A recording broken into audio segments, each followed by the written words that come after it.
Hey everybody, this is Jason with Attack of the Nerd. And in case you couldn't tell, this is much higher quality than I normally do. Why?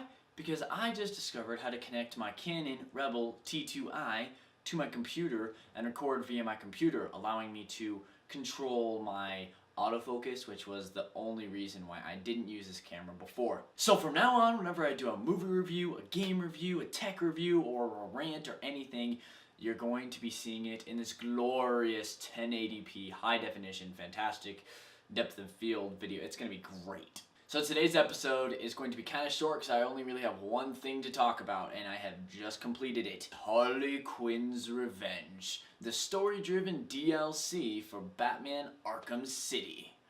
Oh yes, there will be blood.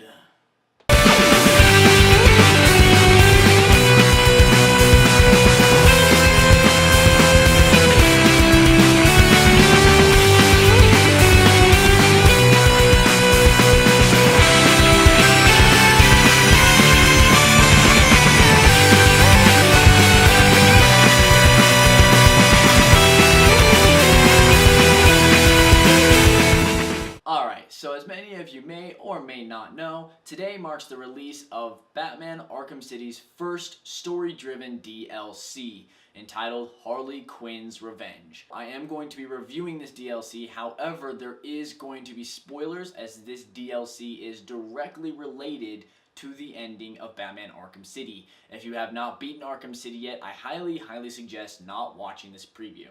So Harley Quinn's Revenge takes up a couple weeks after where Arkham City left off. Joker's dead, Talia's dead, Batman is kind of this whole other person. He's kind of emotionless and really cold stone, just kind of a dick in this game. Also, as you might imagine, Harley is quite distraught from losing the love of her life and completely 100% blames it on Batman. And as you play through this DLC, you kind of think that Batman blames it on himself as well. Now right off the bat, you get thrown into the thick of things. Harley Quinn has taken over the Steel Mill, which is Joker's old hideout, and she's planning something. But the real big kicker is that Batman's been missing for 2 days.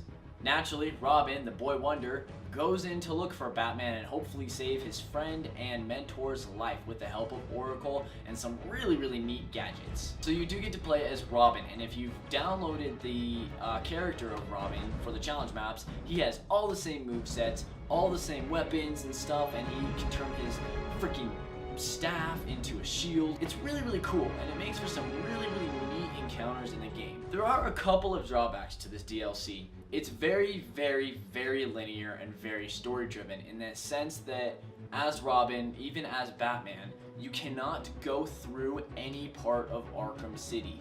You are only stuck at the Steel Mill, and you're kind of guided through on this course. You also do switch back and forth between Robin and Batman, and you do kind of learn what happened to Batman and how Harley Quinn is now holding the greatest detective in the world captive.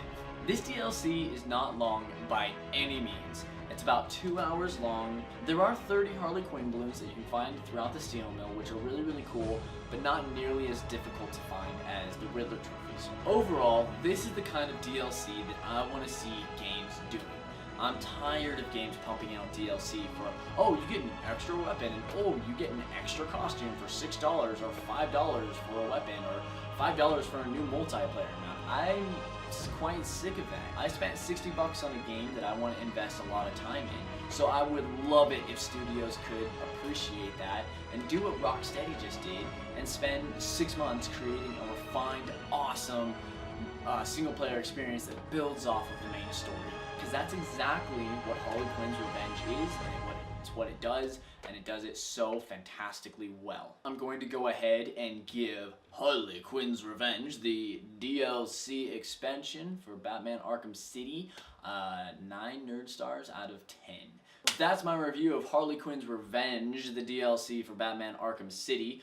Let me know if you agree and you want to see more single-player DLC for your games.